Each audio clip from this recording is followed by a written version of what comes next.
and on our YouTube channel, Transforming Lives One at a Time. Feel free to like, comment, share, and subscribe. You can also find us on TikTok and Instagram. Well, today we'll be speaking on the topic protecting our children. My guests today are representing the Children's Authority of Trinidad and Tobago. Ms.Nicola Carrington graduated with Masters in Social Work program at the University of the West Indies and has 14 years of work experience in social services and has the passion for helping persons in vulnerable positions. She's currently team lead at the Children's Authority of Trinidad and Tobago, Department of Child and Family Reintegration Services, Tobago. Secondly, we have Ms. Shernell Gills, who graduated with Masters in Counseling Psychology with emphasis on trauma and crisis intervention. Possessing 10 years of work experience within the social services field, Ms. Gill is an advocate for family support and development. She's also team lead at the Children's Authority Tobago operations. Ladies, welcome, and it's a pleasure having you today on the program. Thank you. It's a pleasure being here. Same here. Yes, well, just before we get into it, we know that the big Easter weekend is coming up, so let us know, what are your plans? Buku goat race, the beach, what? No plans for me like that. No such fun for me. I'm just going to be relaxing a bit and, of course, taking in some church activities. Wow. Same on my end. Really? Relaxation and, just calming down the body. Yes, well, I guess you have to take it when you can get it. Yes. Yes, well, ladies, we're going to get right into it today. Ms. Gill, can you explain the role of the Children's Authority as it relates to the protection of children in Trinidad and Tobago? Thank you for that question, Diane. So, the Children's Authority, we are a specialized agency and we deal with the care and protection of children in Trinidad and Tobago.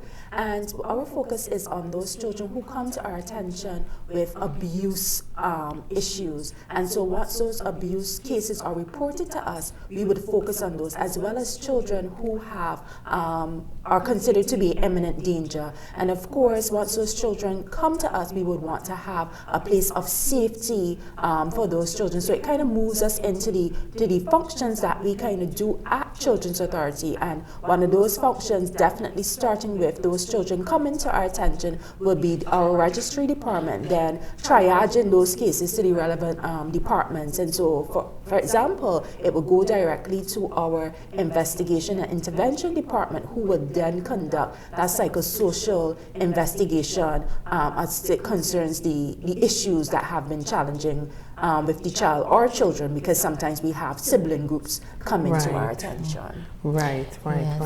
And also we work on monitoring community residences. So that's a big thing that the authority do. We monitor community residences and we go out there and we advocate for the rights of children. We also would raise awareness. So issues about, like we're here today, we're raising awareness about protecting children. Yes. So that is a big part of what we do as an authority. So we ensure that we're out there in the communities highlighting the needs of children and ensuring that persons are aware of the different regulations out there, aware of different things, different steps that they can take to ensure that the best need of children is met. Right, because as you spoke about that, the first thought that came to my mind is an educational drive, or should I say a continuous educational drive. How has the authority been advocating in that way? Okay, so I just want to plug in there. And so in terms of this being April, this is Child Month for us. And so we are bringing awareness through a number of sensitizations, through school sensitizations. And even though school is closed, we would have made arrangements so that when school reopens, we have those opportunities to go in, to share with PTAs, to share with school staff, because those are the persons that we work with in terms of our stakeholders. And of course, partnering with other stakeholders to have booths. We have workshops as well, where we are part of those things, being able to sensitize the community in terms of what we do and why we are here. Yes. Understood. Well, let's talk legislation. What are the pieces of legislation that governs the Children's Authority in Trinidad and Tobago? So actually it's a combination of 11 key pieces of legislation that we really gives us the legal remit to complete our daily operations. So these pieces of legislations are, we have legislation for community residences, that would be children home. We have for the rehabilitation center, adoption, foster care. We have legislation for children's authority in itself, and we have also for, and Ms. Gill can fill. Yeah, let me add this. Yes. So yes, we have for the Children's Authority Act, we have the Children's Act, we have the Children's Authority Regulation, and as well we have the Adoption of Children's Act. So I think that completes our list. So every single area that affects a child is covered under these pieces of legislation. Yes.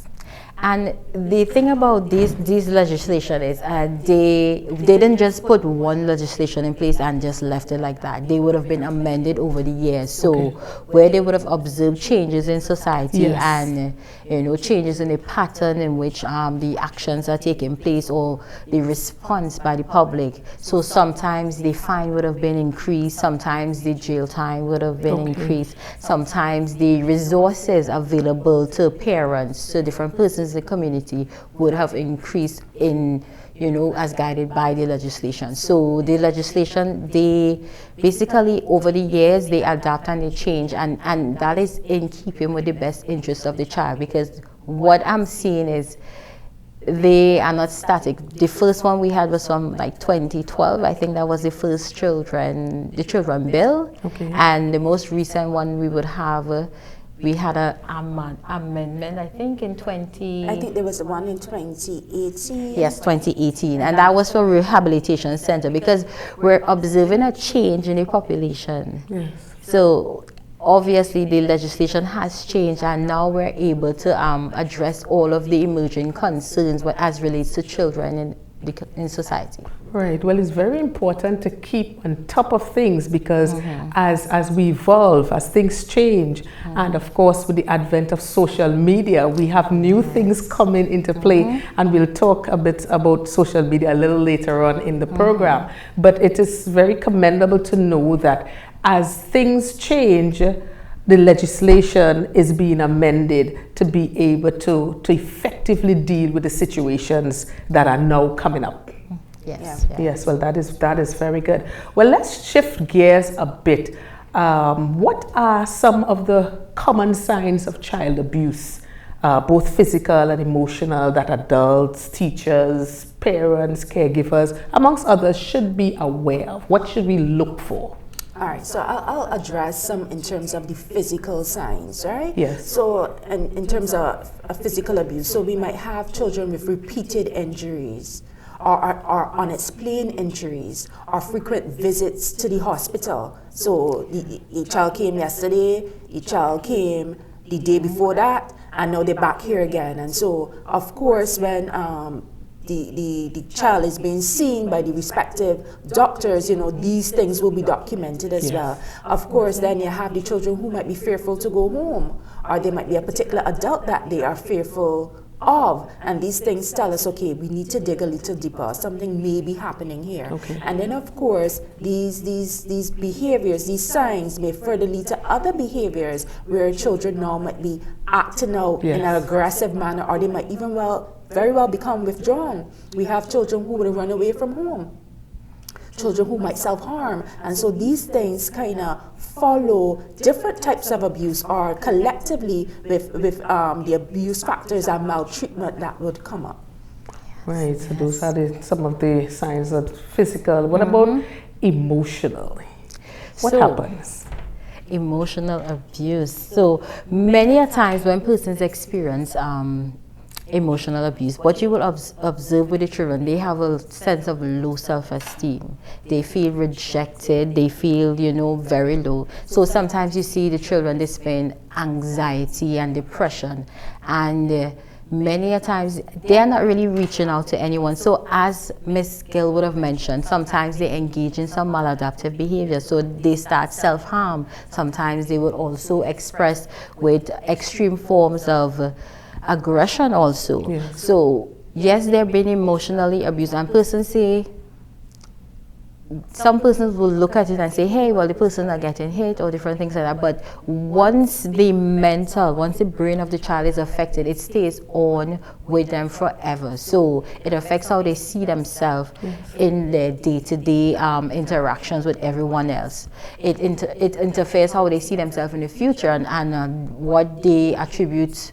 you know, to success and all of that. So usually it affects them sometimes in schoolwork also. So you could see them performing poorly at school because they don't feel like they are capable of completing the work. Because, you know, after somebody's telling them that they're stupid and they're dunce, different things like that, it does have an impact on them.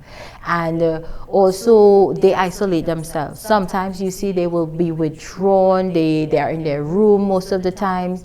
They don't want to make friends. They do not see themselves as being, you know, valuable to be a part of society. Right. And go ahead. Sorry, and to just add to what Nicola is saying, in terms of sometimes these children feel unwanted, unloved. And when you feel unwanted, unloved, then they become susceptible to be aligning with drug use or gang affiliation. And so those are some of the things that also come up. And so you see them involved in these type of groupings, and it's like, but why? You know, you come from a home that seems to be stable enough, but when parents are emotionally available to their children, they look for that type of love and affection somewhere else. Yeah, because as you were speaking, my mind went on those homes that you have so much of emotional abuse going on. Mommy and daddy is always fighting. You know, so sometimes, and I think, I'm not sure if it was the Children's Authority that put out this ad, that, you know, mommy and daddy is fighting there, and the child runs in the other room and just puts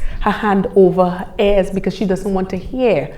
So in terms of that kind of impact, and when we think about neglect, because rightfully we know a lot of parents, both parents are now working.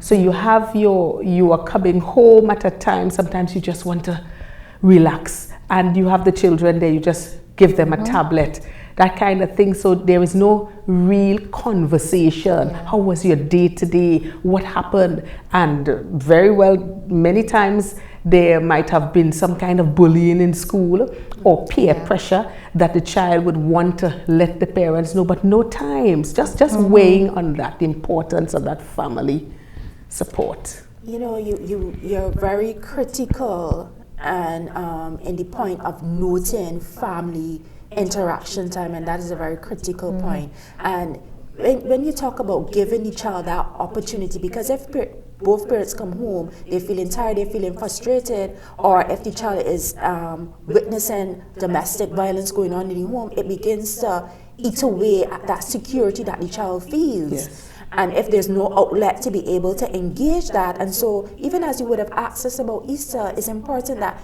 take opportunity, whether it's flying a kite, whether it's just having time at the beach, and of course those things come with its own level of safety, but of course you're having opportunity to engage with the child, or as you're sitting down reading the newspaper and you invite the child to come, you want to read with me? And you know, you find opportunities and ways to engage them and then create that atmosphere of safety. How was your day? Is there anything that happened today that you think that you want to tell me about? So it's a very critical point that you're raising.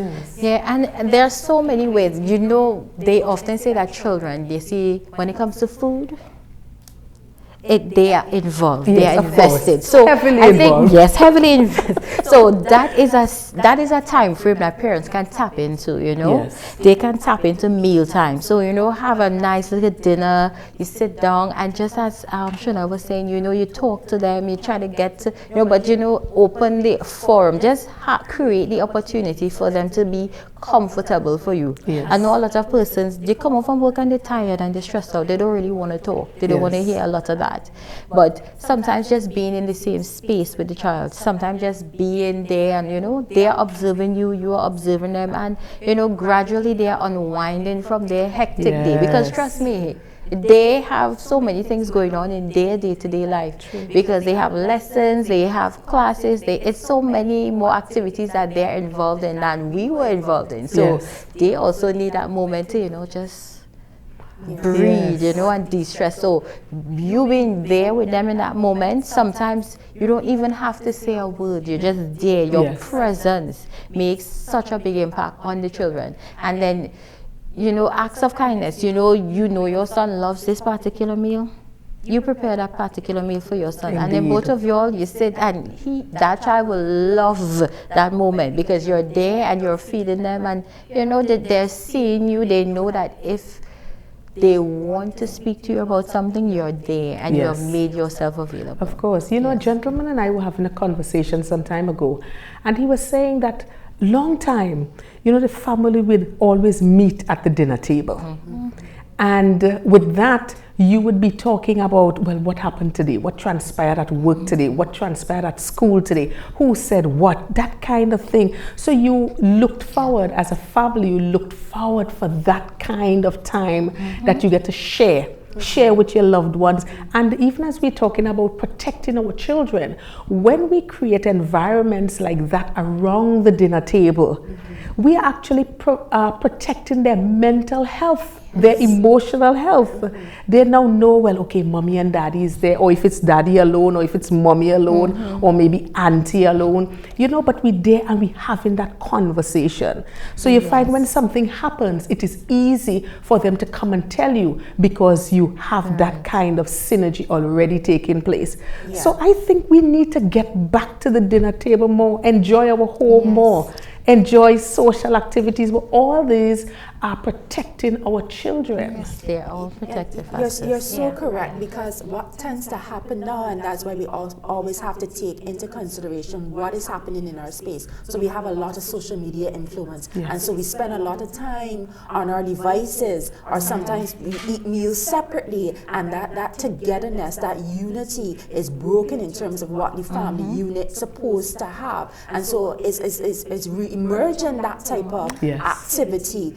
Let's put on our phones for the next hour and a half, next 2 hours. Let's create time. Let's have family picnics. Let's have family moonlight watching. Let's have family time for movies. What are we choosing? Let the children cater it this round, and then the parents cater it the other round. But we have to find time to fit it in, because amongst parents juggling 2 jobs sometimes to be able to make ends meet, or the different activities to children, and we have to create time for the things that become priority, and of course that's care and protection of our children. Of course, well said, well said. We need to get back into these kind of values, because many times when you look in children protection, everything starts from the home. It's a home where we are sending out the children into the schools, into the workplaces, into society. So we have to get it right in the home if we are to make the kind of impact we need in our society. If we have to transform our society, we have to get it right in the home. Everything may not be perfect, but we have to do whatever we can to make it better in the home. So when we send out our children, many times you send them out in the schools, and because of children coming from broken homes, the teacher now has to take time off from teaching to discipline your child. You know, so these are some of the areas that many times we don't speak about. We don't address these matters, but these are the things that we need to address so we can be able to solve the problem, because we are seeing, and I'm sure in your line, you are seeing things that on a daily basis will bring tears to your eyes. You would see things, you know, so we have to get it right. We have to get it right. And that's why it's important for us to keep having sensitization sessions, keep making the public aware of what is happening, the things to look for, how they can help discipline their children, because sometimes parents or caregivers will just resort to hitting, and we want to move away from that type of interaction to help them understand that disciplinary measures is not about abuse. Disciplinary measures is about helping the child to understand that this is the way, or this is the format, or this is the process, and in order to get this type of result, this is what has to happen. And if that doesn't happen, we're going to have to do something to get us back on track. And so when we do those things, it becomes easier in the classrooms for the teachers. It becomes easier in the homes for the parents, being able to have those different types of measures put in place, and that it would bring us to one of the interventions that we speak about in terms of parenting support and parenting programs that help train parents and help to add to the skills that they may have, or help to develop skills that they may not have. But I know you would touch on that. Yes, definitely. But at this time, we're going to stick a pin right there, and we're going to take a short break, and we'll be right back. You're viewing Transforming Lives One at a Time. Stay with us. If you're wondering where to find top-tier quality tiles and products to refurbish or renovate your wall, floor, or pool, well, your worry is over. Come to D-Cell's Tile and Ceiling Center, Store Bay Local Road, opposite the Bonnecourt Primary School, Tobago, where you will find porcelain, mosaic, and ceramic tiles of the highest quality guaranteed. D-Cell's Tile and Ceiling Center also stocks thinset, grout, tile cutters, and yes, windows. Plus, a friendly smile and service that's second to none awaits you. So forget the hassle and get all the quality tiles you need right here in Tobago at D-Cell's Tile and Ceiling Center. Call us today at 460-8802, 639-8281. Opens Monday to Saturday from 9 a.m.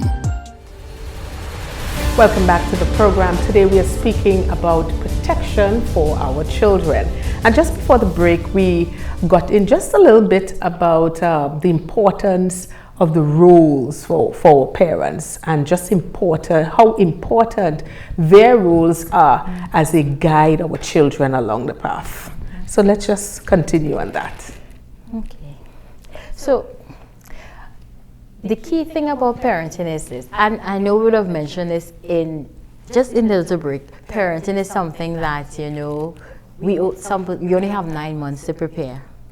And within that 9 months, what you see is mostly the body preparing itself mentally. But I mean, when the baby comes out, it's not going to stay a baby forever. Right. So I believe a lot as we go along the way, we are supposed to receive, ongoing training, ongoing exposure to the different developmental stages that the children will be going through. So I know at the Division of Health, Wellness and Social Protection, there are parenting courses that they offer for persons who may need that type of intervention. And during those interventions, they would just give you key skills, techniques that you could use as a parent when it comes to communicating better with the children, when it comes to disciplining a child, and just connecting parents to resources. Because many times we see parents in situations where they lash out when they are frustrated. Yes.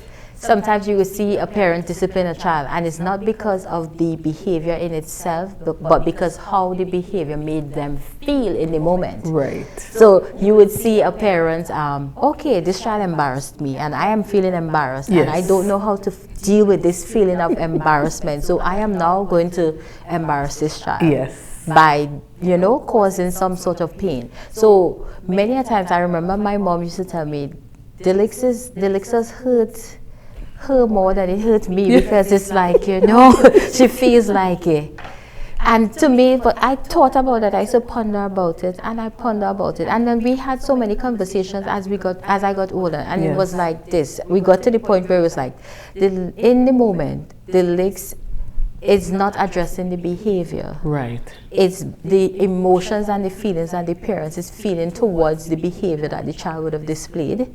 So they're acting out in the only way or the best way that they know how to. Yes. And this is why training and parenting training is necessary, because persons within that moment, learning how to control the emotions, learning how to respond when you're upset, you're angry, instead of slapping the child, you could think, you breathe, you take deep breaths, and you come up with solutions.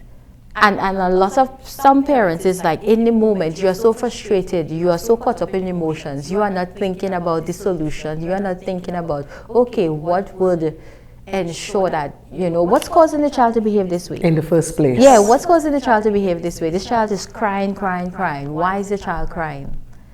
And sometimes you beat a child tell the child to be quiet. Yes. And that in itself is madness, don't you think? So ideally in cases like those, training and trying to get the parents to understand the different reasons why children will behave a certain way, and then you have to look at your child as a unique individual, not comparing this child to the other. You're looking at your child and you observe like, hey, this is the child that God has blessed me with. So these are some of the behaviors. These are and it's nothing wrong with saying that, hey, I need help. And reaching out to someone to receive the help that you need so that you can improve upon your parenting skills. Yeah, and I just want to add to what Nicole is saying there, because a lot of the time, sometimes parents will be storing up. And so when something happened, they don't address the issue. I'm waiting on you. Yes. I will deal with you. Your licks banking up. It banking up. And something else coming.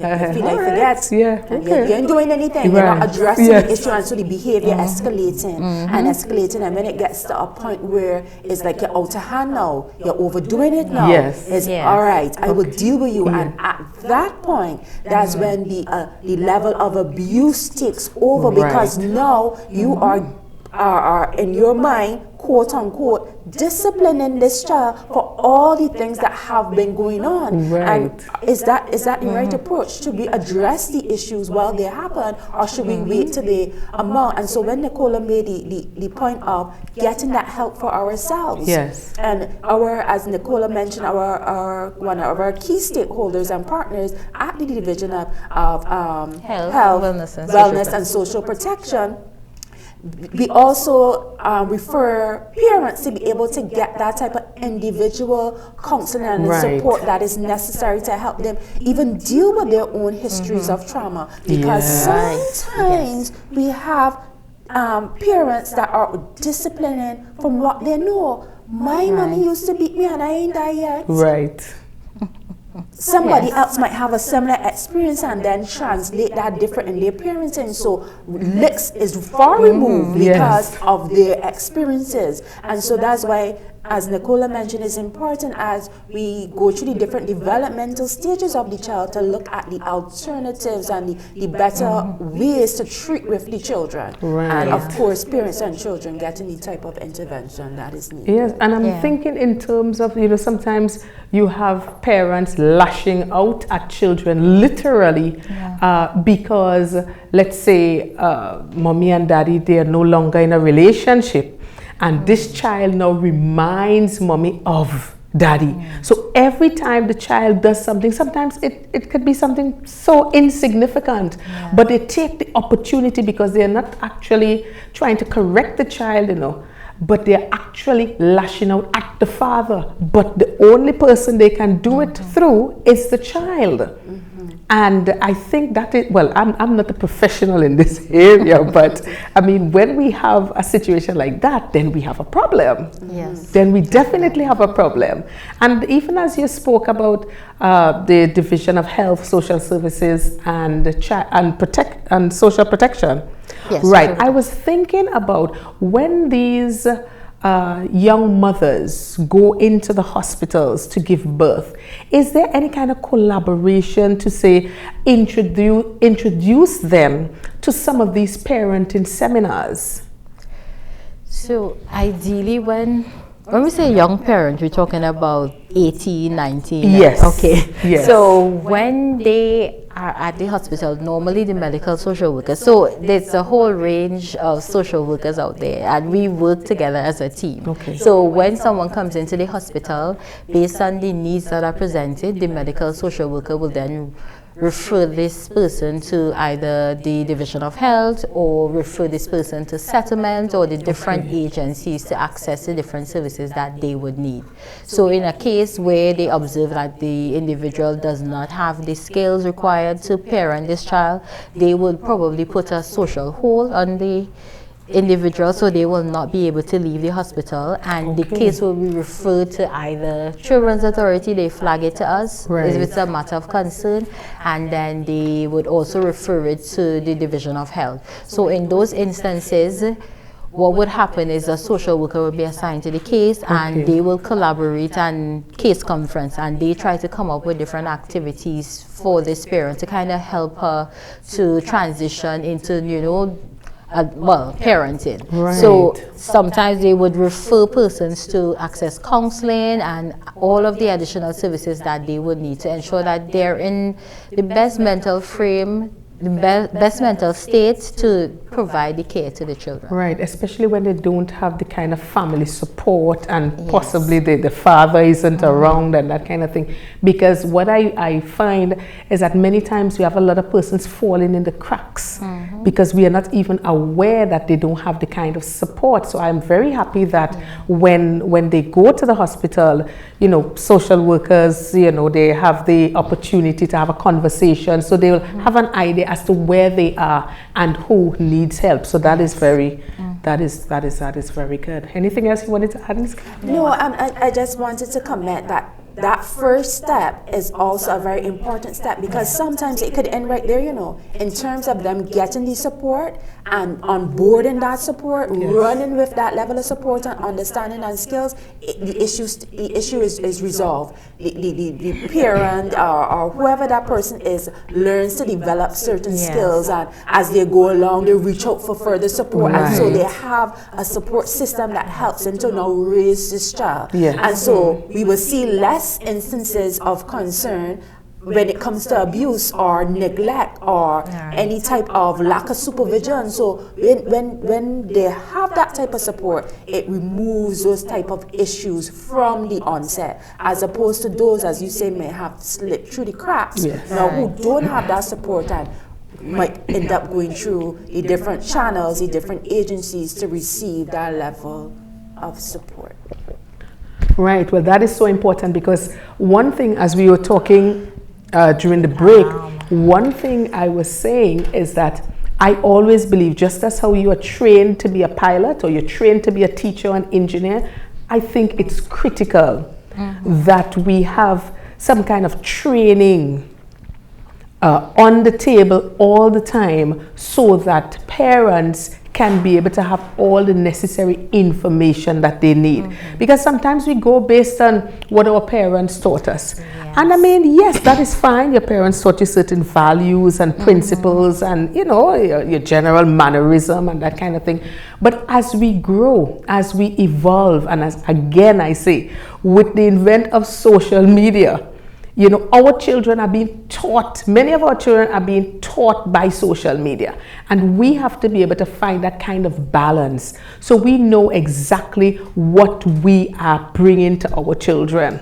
And you know, to add to what you're saying there, I mean, there are different stages, different aspects, but one of the critical things is that with social media, in the era that a lot of our parents grew up in, social media wasn't a big concern. True. But now it is, and it's something that the children gravitate to. So how do we provide safety and protection with social media? And I know that as we continue, I know we're going to touch on the area of grooming. I know we're going to touch on that, and it gives us an opportunity to speak about safety there. Of course, definitely. Well, as you spoke about that, we're going to get right into that, because many times you would hear the word grooming as it relates to child abuse.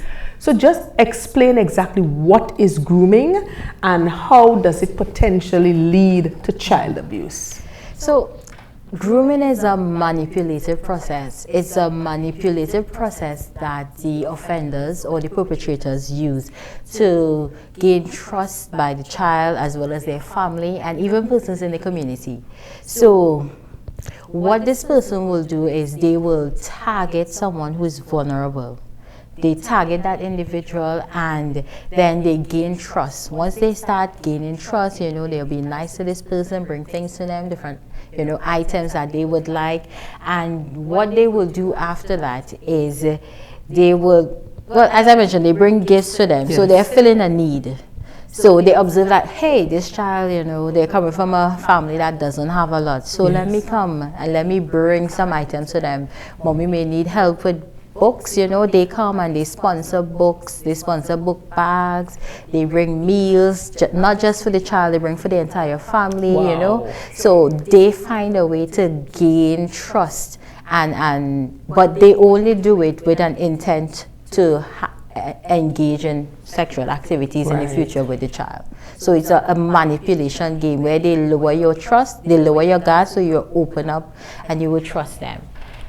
Yes. And you know, sometimes it might not just be the fact that the child might come from a home of poverty, but it might be a case where there's a lack of supervision, and so the child constantly comes over by granny, but granny is maybe in her late 70s and don't have the energy to be constantly watching or supervising the child. And because this person is a friend of the family, they have access to the home, and they have access to be able to observe what is happening and when this child is separated, and that gives them an opportunity to look at the grooming patterns. And so Nicola would have touched on some things, but I also want to add to that the issue of isolation. Yes. Because the groomer will want to now create a relationship, because there's also the issue of secrecy. Yes. And so this is our secret. This is our special relationship. You know, ain't you like Uncle Tom? Ain't you Uncle Tom's special girl or special boy? Yes. And so with the gifts now, that the gift given, the child now feels a sense of obligation to this person. You know, if you tell anybody about this, you could get me in trouble. Right. And the gifts will stop. Or if you tell anybody, you could get in trouble. So now they try to manipulate the child into thinking that it's their fault that something is happening. But so in addition to this, now the groomer now wants to isolate the child from friends, from support system, from family members. And so by this secrecy, and this is our thing, and nobody gets to infiltrate that, the child feels that there's a connection now. Right. And sometimes we have that whole idea of the trauma bond, where some victims have that bond with the perpetrator. Right. And so that playing now on the psychological aspects, when it comes to the child, how the child thinks, how the child feels, and then of course how the child behaves. And then apart from the isolation, you have the whole initiating of the sexualized behaviors. And so they test boundaries. Yeah. And so they might accidentally touch, accidentally bounce. Right, or come and do this for uncle, and uncle is showing the child explicit material. Or come and do this for auntie, because it's not only males. Right. Yeah. Okay. Yes. It's not only males grooming, it's both females as well. And so come and do this for auntie. I remember there was this case, and it had where the female perpetrator were having these young boys taking turns to have sexual relations with her. Young boys about between 7 and 8. Wow. Yeah, and so it starts early, and so when the initiation might start with photos, it might start with a video, and as we have mentioned social media before, and that's why it's so important to monitor what your children are doing and who they're communicating to. Nicola, I know you might want to touch on the access and the asking for address and stuff like that. Yes. So ideally, you know, as adults, we will see things pop up, messages come in, and you know, we know to ignore that. But online, we have a lot of perpetrators. They are online and they are seeking out the children. So they are sending messages. They're going into all of the games that children play, Roblox, all these kind of things, and they are sending messages to children.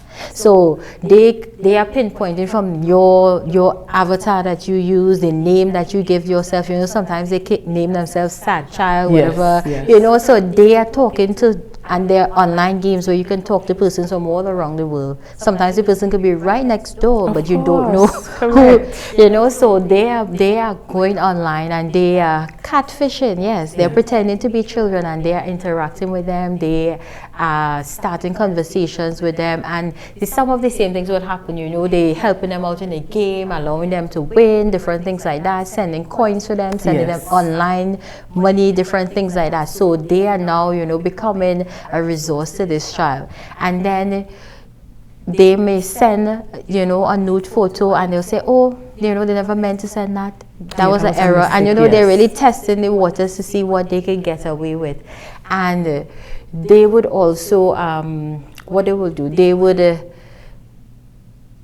pretend, okay, so we have 50-year-olds sometimes pretending to be 7-year-olds. We have 60, so we have, there's so many different things. So they are getting into the crowd. Well versed. They know so much, and they are playing on that vulnerability. So sometimes they would try to have children to abscond, to run away from home, so they will tell, yes, to meet them. So we have it happening in Trinidad and Tobago. Yes. I think they would have persons talking to young girls online, talking to young boys, and they would let them know, you know, come and meet me here, you know, and then when, you know, it's a trap.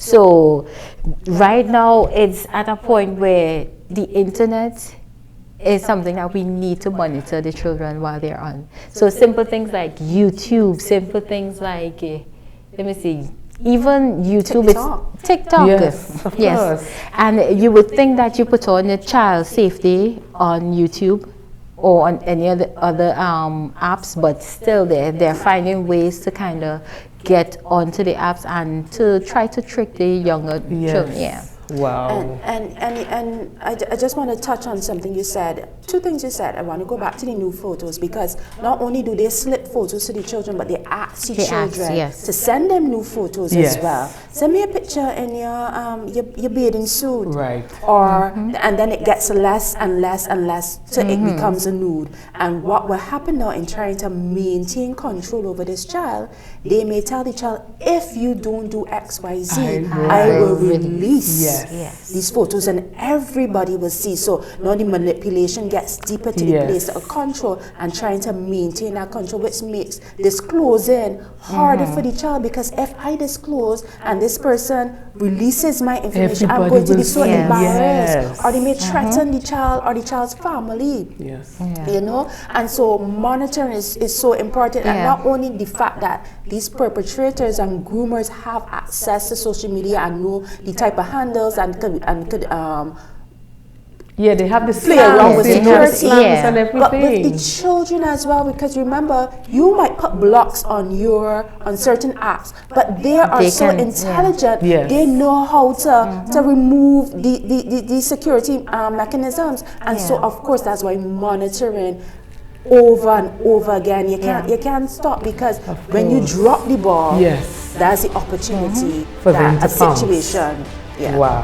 And you know, let's just take let's just I know it's going really, really interesting, but we got to take a break and we'll come back with more. Stay with us. If you're wondering where to find top-tier quality tiles and products to refurbish or renovate your wall, floor or pool, well, your worry is over. Come to D-Cell's Tile and Ceiling Center, Store Bay Local Road, opposite the Bonnecourt Primary School, Tobago, where you will find porcelain, mosaic and ceramic tiles of the highest quality guaranteed. D-Cell's Tile and Ceiling Center also stocks thinset, grout, tile cutters and yes, windows. Plus a friendly smile and service that's second to none awaits you. So forget the hassle and get all the quality tiles you need right here in Tobago at D-Cell's Tile and Ceiling Center. Call us today at 460-8802, 639-8281. Opens Monday to Saturday from 9 a.m. Welcome back to the program, viewers. Our topic for today is protecting our children, as we continue the conversation in part 1 of this 2-part series. Well, ladies, for the average person viewing today, and to give a bit of clarity, I would like you to walk us through the steps that should be taken when someone suspects that a child is being abused or neglected. What should they do? All right, so in an instance where they suspect abuse is happening, one of the first things to do would be to alert the Children's Authority, and they can reach us at our 800 number, 800-2014, or 996, which is our hotline number, right? They could also email us at registry@ttchildren.org, right? Yes. And so those are our contact information. So apart from that, in terms of letting us know, reporting that, I know some persons may have concerns, well, if I report and the perpetrator finds out, or so what also happens is that persons make calls as anonymous callers, and they would indicate, you know, I don't want my name to be mentioned, but I'm just making aware. So when we say that child protection is everybody's business, of course we're concerned about preserving the safety of those persons that are also reporting the cases to us as well. And then of course, apart from calling the Children's Authority, in some cases there might be need, depending on what is happening, that they're reporting, that they would also get in contact with the police service as well. And then of course we want to take into consideration the safety of the child in terms of the placement, because depending on what is happening, it might be a case where we need to have emergency placement for that child in the interim while the investigation continues. And that is why it's so important to provide as much information as possible, so you can maintain your identity, can remain safe. However, provide as much information as possible concerning the child, concerning the complaint, and the exact address that you will have to conduct the site visit. This makes a big difference when we're out investigating the case. And please, we urge persons to leave the investigation to quote-unquote the professionals, that is the investigative team as well as the police officers. And it's for their safety as well as the safety of the children. Right, because many times you would find persons, I am aware that this child is being neglected. Sometimes the mommy or the daddy goes away and leave the child unattended for a number of hours and that kind of thing. But then there is this fear that if I do that, they would lash out at me as providing the police with this kind of information, which will now become detrimental to myself and my family. You know, so I am really happy that you clarified that, and that persons can actually call without sharing their personal information, but you just want to get the information so the child or children can be brought to safety. Yes. Well, that is wonderful. I wanted to also give us an idea as to what are some of the interventions that are currently in place to safeguard children from abuse and neglect in our country. Okay, so there's so many things that we collaborate and work together with other agencies to do. But some of the key interventions, they would include counseling, psychology, and we refer to other agencies. So it's never CA, Children's Authority, in this on our own. We collaborate with other agencies and we ensure that the best interest of the child is put forward. So we refer to counseling, we refer to other social services agencies for housing assistance, we would refer to other agencies for food support, and that would be for some of the parents. As well, of course, don't forget the parenting support in terms of the parenting training, where that is needed. And sometimes, depending on what is happening with the parents, they too might require developmental training in terms of if they have a specific skill in terms of creating that sustainability for them and their families. Of course, if there are incidents of domestic violence involved, Nicola spoke about referrals, so we might want to share information with the parent to be able to get the type of support that will be required for them as well. When we speak about interventions, it's not just the referrals and the different stakeholders that we partner with, but we also encourage that open communication with the parent and with the children, because that is what we want to restore.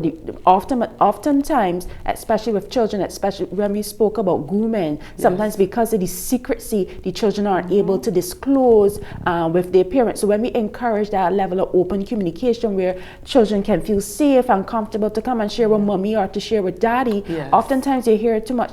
Well, I was scared to tell you. I wasn't sure what you would do, or somebody told me if I said something, they would hurt me or they would hurt you, and so the child now becomes this quote unquote protector of the family. So we also encourage that level of open communication. Yes, and sure that we also, one of the intervention is public awareness. So we work with the family, but we also try to spread the information out in the community.